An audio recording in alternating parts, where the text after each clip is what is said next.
Brian, it's Tuesday. You're in New York. I'm back here in the Bay, your hometown.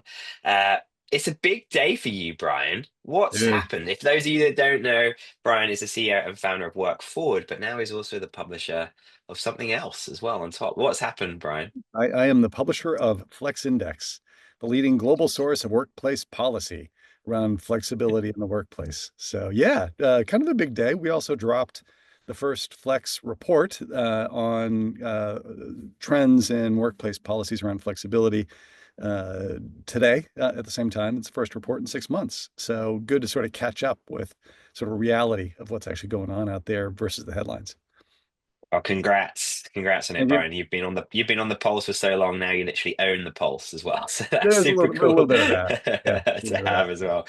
The new report. Let's dig into the new report. So the new report shows structured hybrid policies are on the rise, even as claims, or at least pundits' claims of RTO fatigue is happening at the same time. Like, what's the biggest misconception right now that people still hold about hybrid work? I think there's two big misconceptions. The first one is probably that everybody's going back 5 days a week. I think you and I get this, and I think most people that are deep in the industry do, but five is not the trend. There is a trend towards three, but it's a trend in Yeah, toward three. It's very specific to like the Fortune 500 more than any place else. You're seeing it in some of the like mid-sized tech too, but mostly it's the larger firms. They're sort of getting more insistent about, 3 days a week as being the answer. And five is just not moving that much. The Fortune 500 did change its tune a litred bit. Like the Fortune 500 only 13% 6 months yeah. ago were 5 days a week in the office. Now that answer is 24. But that just makes them look like mid-sized firms. To be honest, they're sort of catching up with everybody else. The other big misconception is that policy equals reality, and it definitely does not. So I think that was the big one. We partnered up with Nick Bloom and his underlying data at Stanford that shows, on the basis of, month on month, what are people reporting in terms of their actual days working from home versus days working in the office. Those numbers are up maybe, 0 to 2%. Yeah. And the policy days, especially in big companies, are up about, 10% over the course Yeah. of the past 5 quarters. So this gap is just sort of growing over time as we watch it. One of the things that I love that the Flex Index reports do really well is they actually have categories. And so that you name things like fully flexible. What does that actually mean? What does fully remote mean? What does structured hybrid actually mean? Oh And we'll man, get these coming up on the screen here, but I hear it all the time. Hey, I don't want to do hybrid. No one ever, I know never see anybody, but what they're actually meaning is they really don't like fully remote. Kind of that's how are right. you That's right. how are you seeing this, flexibility sits at 96%, you mentioned the report in tech, yet Yeah, and it's around 50%, 45, 50% in hospitality. Uh, how are yeah, you seeing these? I love the fact that you've got these terms. When you say flexibility sits at yeah, yeah, yeah, 96% yeah. in tech, what does flexibility mean, number one? And then two, why do you think there's such a stark contrast between tech and those people, let's say in this instance in hospitality? Yeah, so there's a couple things there. One is you've got like the difference between full-time in office. So full-time in office kind of think everybody gets. That's the 5 day a week model that's out there, broadly. The number there is 33% of firms across all industries, Yeah. conditions, whatever else are full-time in office. That leaves 67% that have some kind of flexibility. And that's where we start breaking it down and saying, okay, what does some kind of flexibility mean? It means everything from a structured hybrid approach, which is usually, and by the way, there's breakdowns within this of like how many firms have a percentage of time thing versus a number of days, how many have specific days. What's growing the fastest is just a number of days and not specific days, but like the general guidance that says three.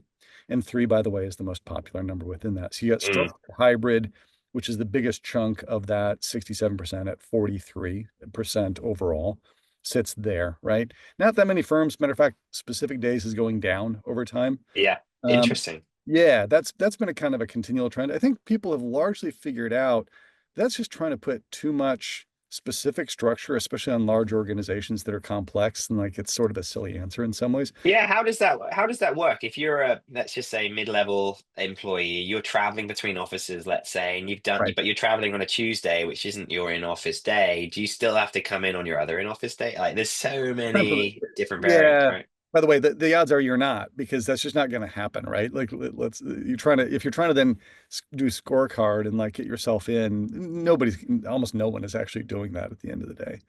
The other end, by the way, is the sort of the flexible firms, the fully flexible ones come in two flavors. One is fully remote, which by the way doesn't mean that they never get together. It just means they don't have an office that they have regular access to.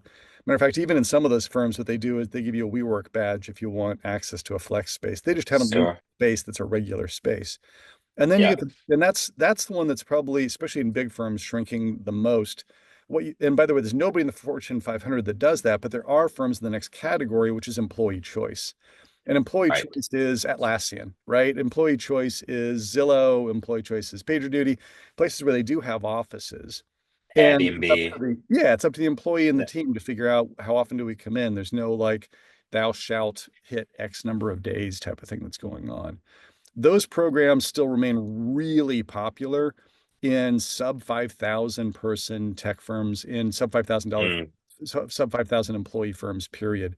But the fall off has been stronger in, in the larger, like 25,000 plus Fortune 500 tech, right? They're the ones that are pulling people back on sort of more of a mandated basis, or trying to, unsuccessfully. Yeah, I spoke to one of those companies, one of the largest banks in the country the other day. They said they don't have enough desks, even though they've been very public about people coming back in full Yeah, time. They just don't have enough desks to make it work. So what do you exactly. think that is in terms of the uh, this kind of under 5,000 category you called it there? Is that Yeah. because they need to be distributed to have a better access to talent, or they need to have this flexibility to have that talent, or is it because companies larger than 5,000 people have just overhired anyway? There's a little bit of that. There's also a little bit of like, when were you born? I actually think one of the things we're going to dig into in this is there's a longitudinal bit of data, not only in the Flex Index, but like in how old is the company itself. And the longer you've been around, the more sort of traditionalist it starts to feel, and you start feeling like you have to manage more through compliance and policy stuff in the first place. Versus if you're only about 10 years old and you've got managers and leaders that you trust, what you're going to do is you're going to turn to them and say, I need you to figure this out. I need you to figure out what the right answer is with your team. And I'm not going to fall back on trying to have a singular mandate from the top that's going to solve this. The CEO probably also has a little bit more creative juice left, to be honest, and isn't quite as stuck with like, this is the Right. way it worked years ago. And Sure. I'm worried about, I'll give you another bit of this, which is what's your orientation around, the humans. You got it, part of that, which is maybe I overhired. And by the way, we're spending a boatload of money on AI because we're building the tools. And so we need to shed some people. So we're going to do things that make it just less fun to work here. That, by the way, bad idea from an engagement of the people that you want to keep, but maybe some people will quit versus a lot of those firms that are in the sub 5,000, they're still growth, meaning they're still Right. going after growth. And so they want to keep and retain people. They want them happy and engaged because they got a lot of goals and objectives to hit. Right. That's part of why, you know, Work Forward acquired Flex Index because our job is to help leaders get better at leading teams through data and dialogue. And Flex Index plays a really key role in the data part of that, right? Like people need unbiased data so they can start sorting this out and not be reliant on, hey, the boss just you saw a headline that everybody's going back and so thinks we should. Let's arm you with some facts. You say that structured hybrid is becoming the primary model, but there is a kind of set expectation, not full-time presence of how much employees spend in the office. What does this mean for VP workplace or perhaps global facilities leaders that's thinking about their real estate? I mean, my back of the napkin math is Yeah. suggesting in the US there's tens of millions of unused office desks, unused office chairs a That's right. day. Like, what's your thoughts on what this actually means for physical real estate too? Yeah. So there's two groups of workplace leaders. By the way, almost everybody gets this. They're all super smart, capable, competent people. They all get that the tides have changed and they need to actually change with them.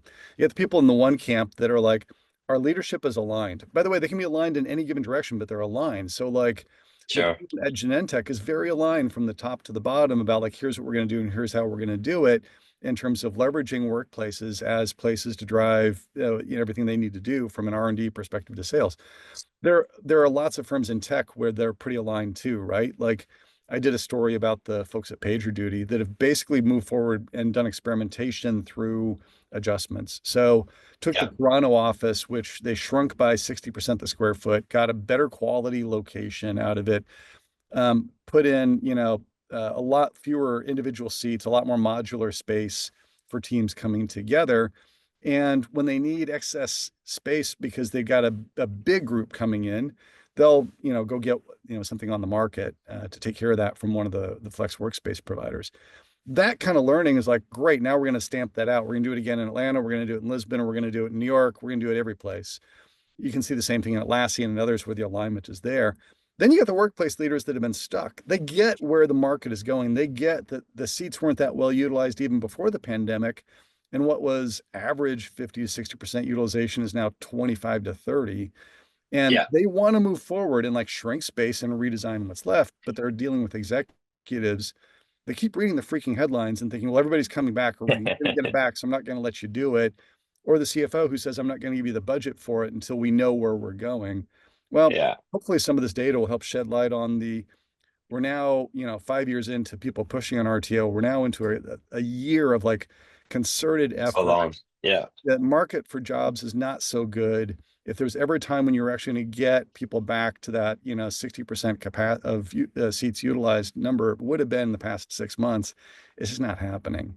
And so hopefully this helps those workplace leaders also get the data to help them move forward, because maybe they don't shrink by 60% like PagerDuty did, but they can shrink by 30. And, this is a 5 to 10 year horizon game, right? Like it's going to take time to redeploy funds. It's going to take time as leases expire to rethink what you're doing and to build spaces that are actually better for team collaboration, that are actually magnets to people coming back in with their team. Yeah. And that's just Yeah. going to take time. But the longer you wait, the longer your executive team keeps you in stasis, man, the harder it is for those folks. One of our customers at Cadence, not in the fast growing category, but certainly in the Fortune 100 category, they've gone from 10 million to 4.7 million square feet. So that's kind of a company, 100 years old. They've been rethinking about the way they do work. They're using hybrid as a way to attract talent out of some of their competitors, but they're also making the CFO very, very happy about their Mhm. downsizing of real estate. On the other hand, one of our larger customers as well is a fast growing law firm. They've actually said to us, hey, our average cost per desk, fully loaded. Guess, Brian, how much do you think the average cost per desk in a London, New York, Sydney, Chicago uh, office space is for a law firm Oh God, per no idea. year? It's through the roof. So What is it? What is six it? $16,000 a year. So that's per Oh my desk God. in one of those majors. So that's rent, insurance, cereal bars, etc. Oh So yeah. fully loaded, $16,000 a desk, $16,000 a desk a year. And so they said, as we're growing our company, we are growing our OpEx without having to grow our CapEx, basically. So they're able to grow their teams, but they're able to load balance it with tools like Cadence as well. And based on our math, we think that, roughly we're around 56% utilized across the US in terms of not cadence, but in terms of average occupancy. We think we're around 56% as a country right now, compared to pre-pandemic. What does the And by the way, compared to pre-pandemics, this is where like your math looks a lot like Catzel and a lot like Placer AI's data, which is yeah, sitting easily, somewhere around half of what we were before still, and it's just not moving that fast.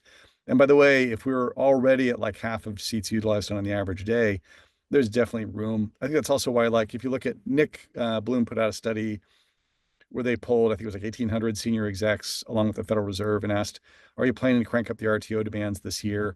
The answer was 12% said yes. I said, well, what if there's a major recession? What if unemployment hits 8%? Are you going to use that as leverage to crank it up even more?